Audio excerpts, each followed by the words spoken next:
listen, I don't know what happened, but it just all of a sudden everything shut down. It was just It was one of those moments. It's okay. The joys of technology. I'm so sorry about that. That's all right. Oh my gosh! And when things like that happen, it tends to throw everybody off their track. So you've got your works in progress at the moment, but I believe you've also got an anthology coming up as well. I do. It is called The Women of Time, and it is I believe, 16-book anthology. It's going to start coming out weekly. There'll be more information coming out in about 10 days on the 1st. And every story from 16 different authors involves time travel. They go somewhere either backwards or forwards in time. So it's my first delve into this genre. And my heroine will be going to 1967, Haight-Ashbury, San Francisco, the height of the hippie movement. I think you're going away again. No, I'm here. Okay, all right, you're pixeling. I'm sorry about that. I've had to move location to try and sort out my technical issue. And I don't know whether you can see, but I've got a line going down my face here. Look, can you see that? You're all colored pixels on my side. There you are. Hi again. Oh, the joys of technology. Oh my gosh. So that's exciting then. So what inspired you for the anthology story? Well, I they had a few people who couldn't produce or dropped out of the story. So I was getting ready to board a plane to New York. I mean, I was literally at the airport waiting for my flight to New York just before all this virus stuff started. So this was like February 28th, because I was there for my granddaughter's birthday party on the 29th. And I was asked by a woman who I did another anthology for, the 7 Days of Romance, where I did my short story captured on film for the Valentine's Day story, if I would be interested. And I ended up taking a cover that was already created by Natasha at Days Designs, who did all the covers. They're absolutely gorgeous. Wow. And it to me, it just screamed hippie girl. So I changed the title from, whatever was on it before, and I just went with the Age of Aquarius, because it was such a fascinating time, and it really doesn't get a lot of, time travel stories. Everybody goes back to the Old West or, something along those lines. And the 60s were a amazing time in American history with a lot going on, and definitely plenty of free love. So it'll be interesting. And what made you pick San Francisco for the location of the story? Well, that was like the epicenter of the hippie movement, and it turns out that was the summer I was born. By the way, I was born during the Summer of Love, 1967.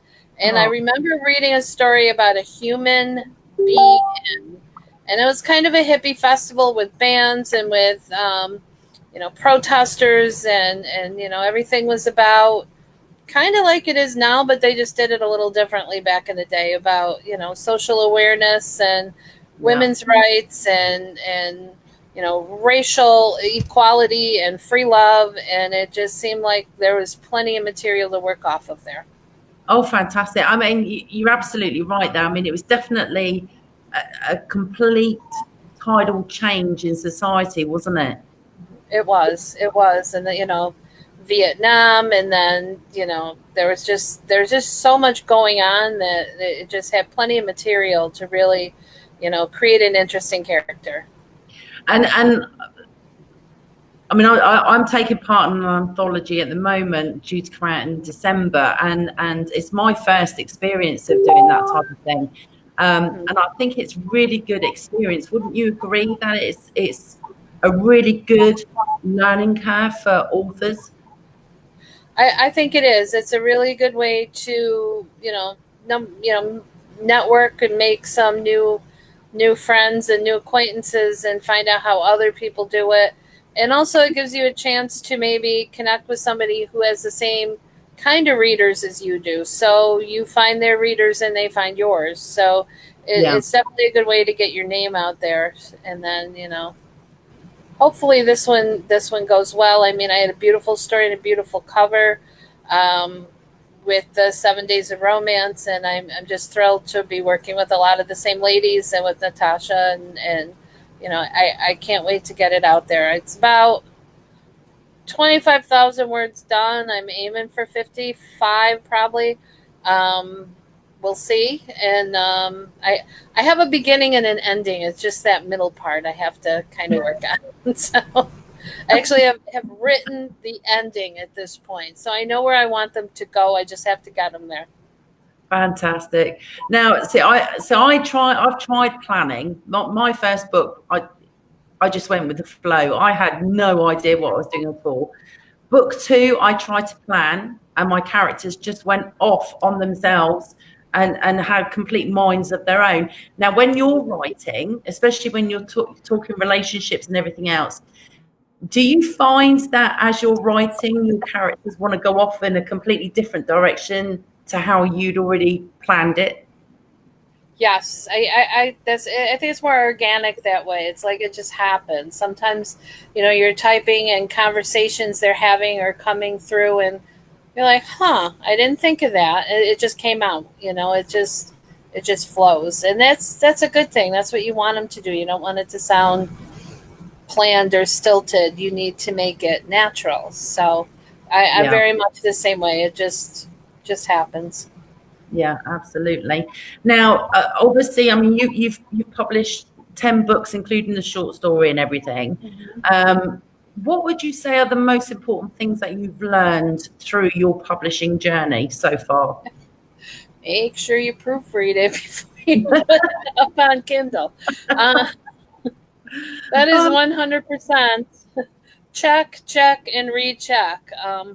I don't think you can have enough proofreading, Grammarly, editing along the way.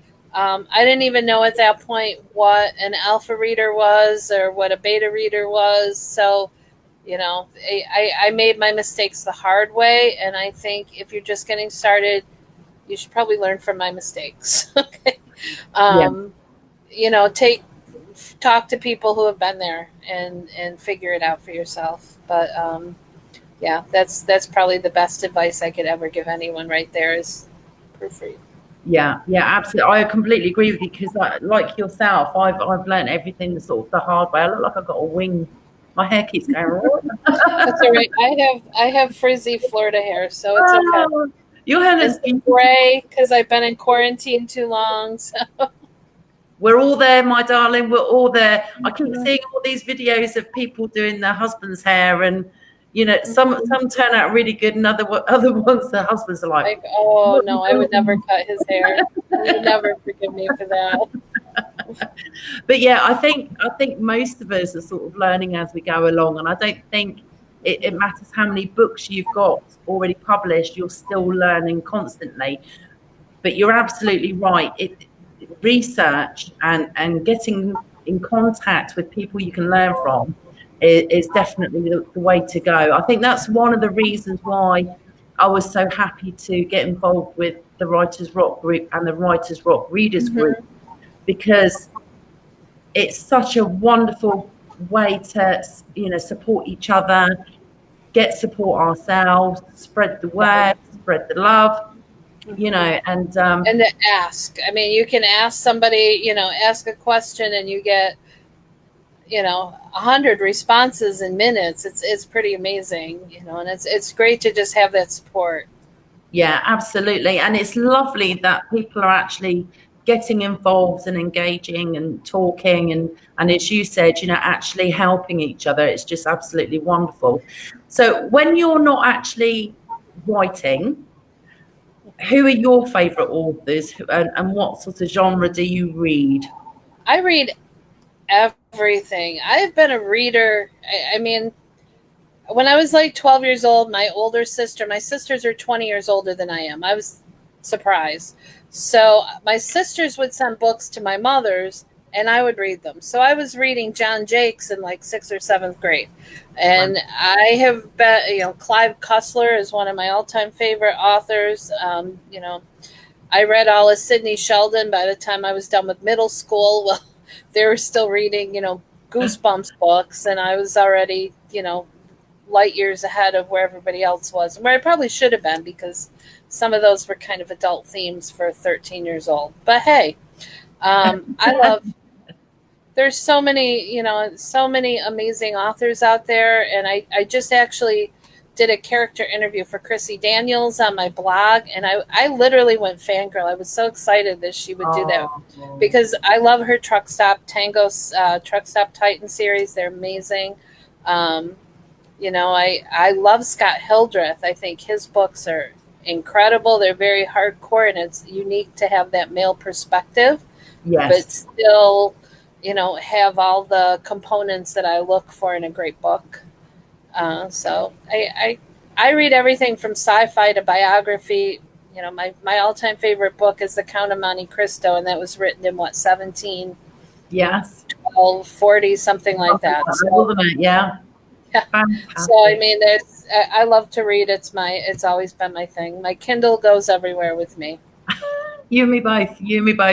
So because you're such an avid reader of so many genres, do you have any aspirations to have a go at writing in a different genre?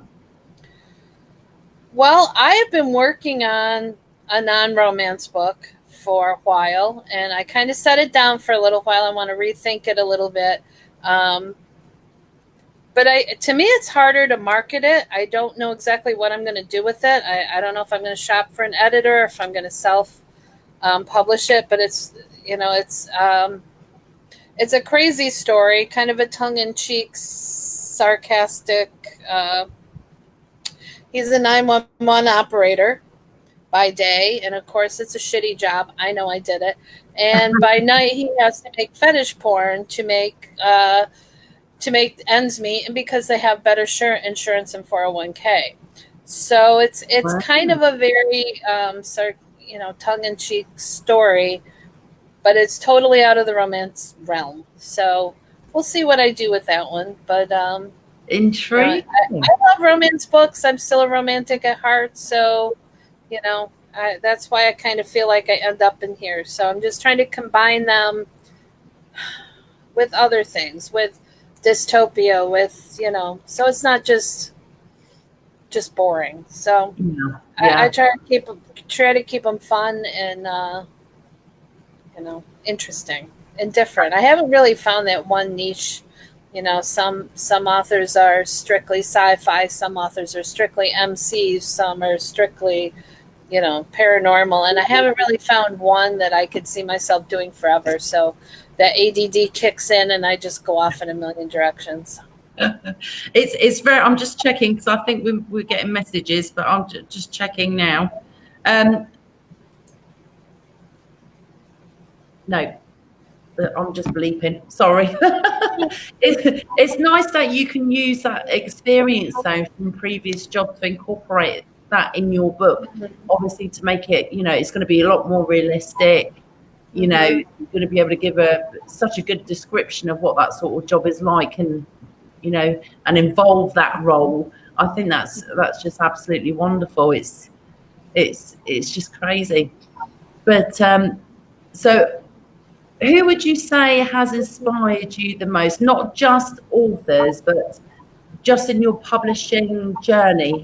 Who has inspired you the most and maybe encouraged you? Or well, that's my friend Rebecca. Like I said, I worked with her at 911, as a matter of fact, and she has been writing for years, and I mean, she definitely writes a sweeter and cleaner level of romance than I do, but she's wonderfully supportive and to pushing me. She said, you read like 500 books a year, you might as well write one or two and get some back out of it. So that started, and then I'm always inspired by the women around me who have survived some pretty hellacious experiences and come out on top. Yeah. Today happens to be the anniversary of my son-in-law's suicide. Oh, He left my daughter a 26-year-old widow with a baby when he took his own life, and the strength that she's found in herself, and it's just amazing. I'm so proud of her. She's become a completely different person, strong, sure of herself. She lost 70 pounds this year. I mean, she's an amazing person. I couldn't be prouder of her. So I try to look for inspiration from the women that I know. yeah, yeah, absolutely. And my heart goes out to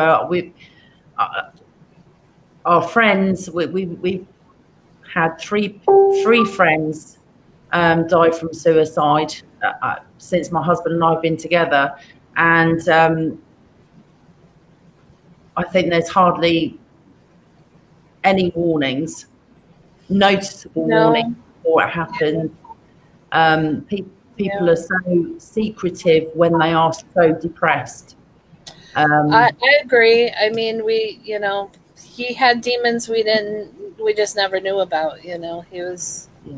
so, but I don't know how anybody could leave that little face. And now Paisley is 6, and she's just a beautiful little girl, and I just think of the heartbreak that she's never going to really remember him. She's just a baby. Yeah, yeah. So It's at least you're able to incorporate something positive on your daughter's behalf by pouring, her experience and her strength into your books. As I said, I think it's absolutely fantastic that you have such strong female characters in your books who can inspire the women who are actually reading them. mm-hmm. Do you? Well, I've touched on, I haven't actually brought myself to the point where I can write an actual suicide. However, in the series that I was working on with the 55 and older, there was, thoughts of it, included in it. And that's as far as I could get. I'm not ready. I don't know if I'll ever be ready to put that into paper, but, it's still, I couldn't be prouder of her. And she's my baby on the cover blindfolded. Oh. So I think that's wonderful. I think that's wonderful. So obviously your blog is very active. I mean, you're very active on social media anyway. Do you get much feedback from your readers, as they've connected to your stories? In some cases, yes. I kind of find Goodreads as being a good place to connect with readers. I get more reviews on Goodreads than I do on Amazon for some reason. And people seem to be a little more comfortable sharing their thoughts. So, I have had, people tell me they cried at the end of Triad. I was trying to write the perfect happy ending. And to me, the perfect happy ending is a long life together. But eventually that life ends, and I wrote this ending where, the two men that she's with in the course of this book, and they have this tremendous life. They raise their children in the end, but they both get killed at the same time. Oh. So they're actually eulogized in this prologue, and I cried the whole time I was writing it. And people either loved it or they hated it. There's no in between. You either love the fact that they had this incredible life, or you hate the fact that I killed them off and you think I'm a horrible person. So who knows? Yeah, you can't please everybody all of the time, but at least it's real life, because not every story ends with a happy ending. But a long life, a long and happy life, 30 years together, whatever, is a happy ending. That's the best you can look for. Well, especially nowadays. Good point. Yes. And I wrote that long before there was a coronavirus. Yeah. So how have you found the best way of gaining new readers and reviews? Well, I keep plugging. I used to just be on Facebook. I was not a social media whore.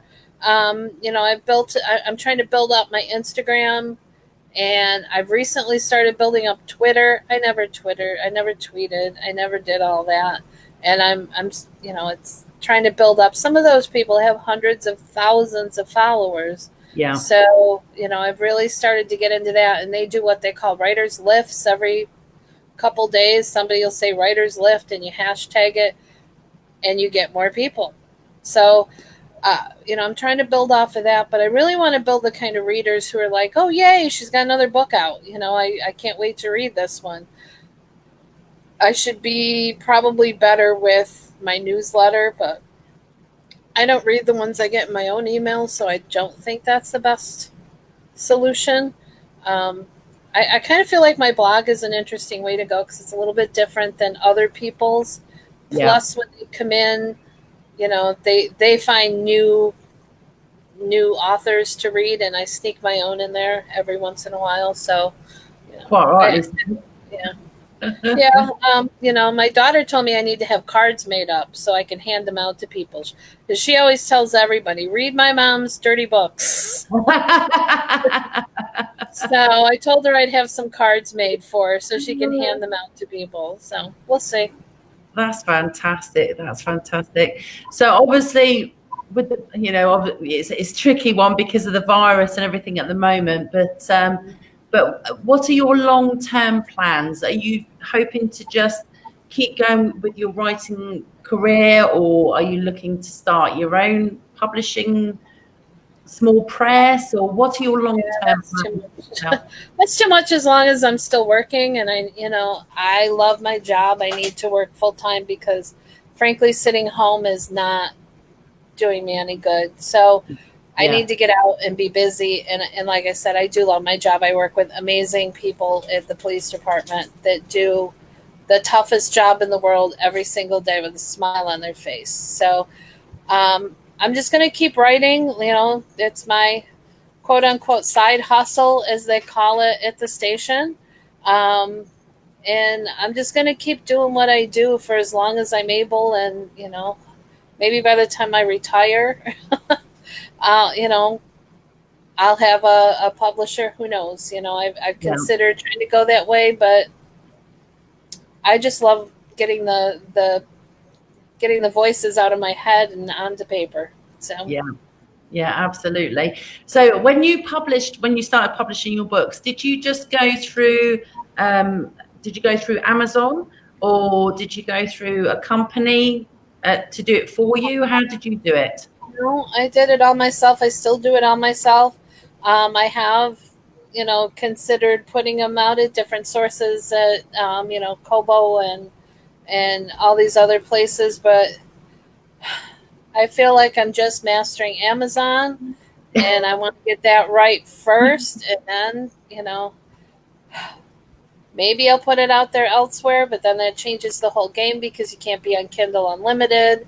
There's just so many rules that go along with it. As it stands right now, I'll probably stay where I'm at, and we'll see. We'll see where it goes. But, like I said, I have considered searching for a publisher, at least for the one book. I call it Porn. It's the working title of it, and we'll see where that one goes. That's the thing, isn't it? I think people like ourselves who have published just through Amazon are in quite a good position at the moment, especially with the virus and not knowing how long it's going to last for, because our target audience are all able to still buy online. So, and that's a huge part of the market, isn't it? I mean, I don't know about you, but I sell more ebooks than I do paperbacks. So do I. Yeah, so do I. And I was just strictly ebooks, and somebody on one of those groups said, honey, you got to get busy and get them in paperback.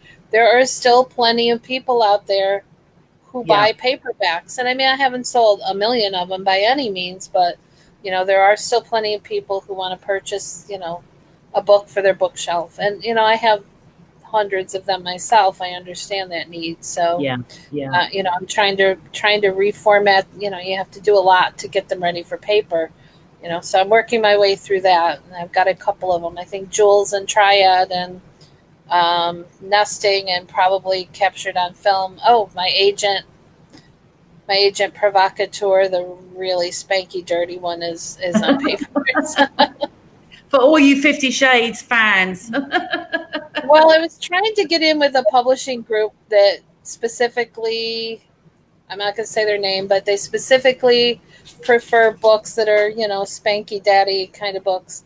So I got a little crazy on that one, and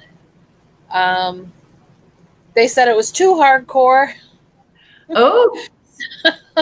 So I just self-published it. What the heck? I didn't want to waste all that time. Absolutely fantastic. Well, that's the thing, isn't it? There's always a market for whatever you write. Right. Isn't it? It's just a case of finding the right one and then going from there, isn't it?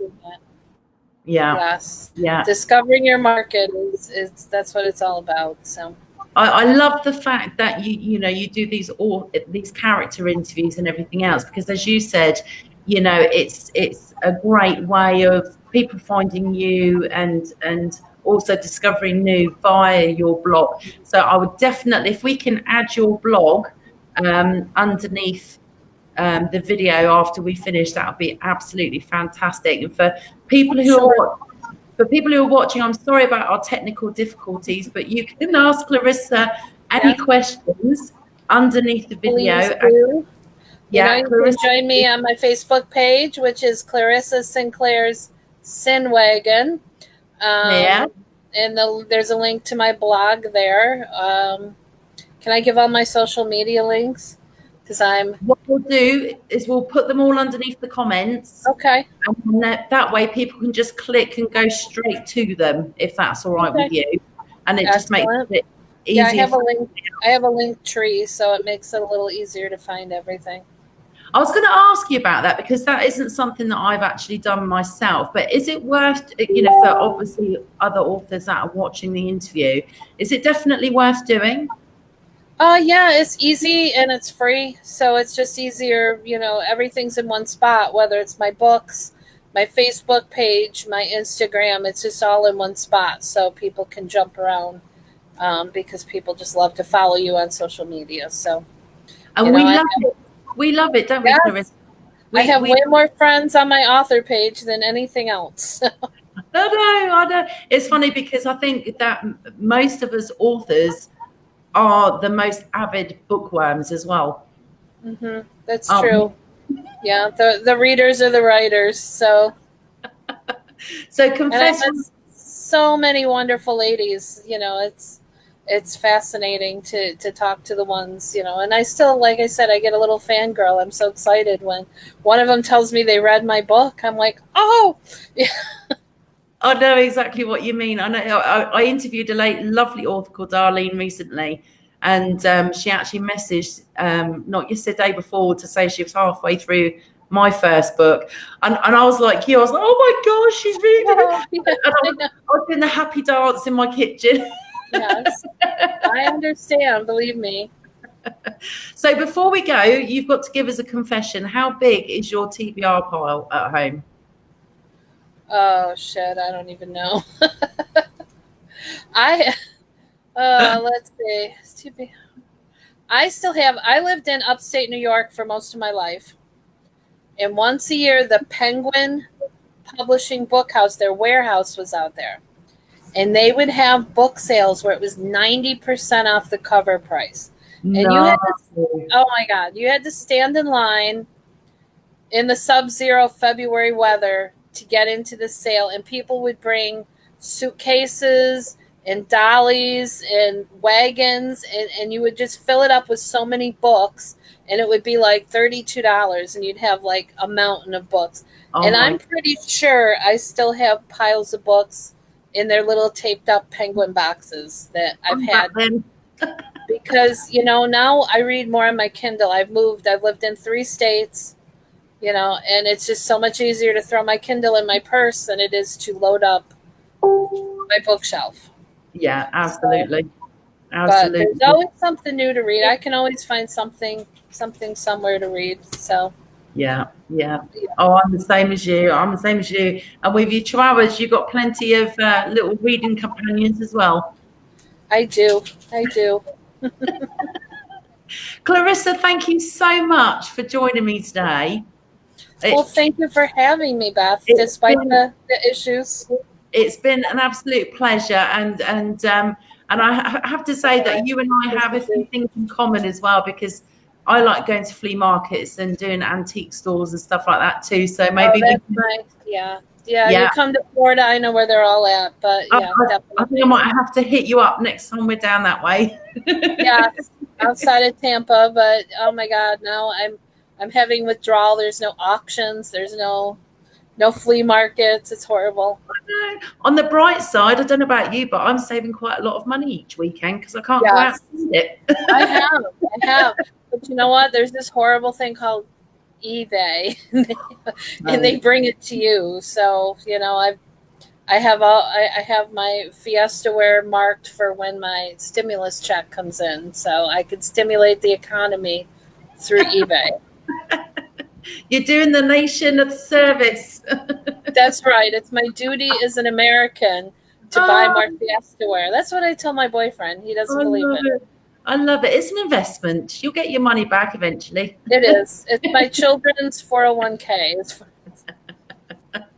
You are so fantastic. Thank you so much. Thank you, Beth. I appreciate it. It's lovely just chatting to all you different authors, and you're all so lovely and down to earth. And I'm so glad that readers and authors alike can see that we are just normal people. We are just... We're crazy readers just like you. Exactly. So I'm going to say to everybody here, don't forget to, ask Clairissa questions in the comments, and we'll both be keeping an eye out for those. Obviously, we'll be adding your link tree and any other relevant information as well. And if you are a fan of Clairissa's, please share the interview for her. Every like, share, follow, especially book reviews, make a massive difference to us authors. And if you want to support Clairissa, that is the way to do it, is sharing and reviewing is the biggest two things. Please. And you know what, if I messed up, tell me. I mean, if I did something horrible, I want to know about it. So don't hold back. Tell me what your thoughts are. Exactly, because it's always nice having that feedback. But thank you so much, my darling, and I hope we get to do this again soon. What's your Thank you so much. Thank you so much, and I'll invite you to let me interview one of your characters on my blog. That would be so cool, because I have angels, ancient aliens.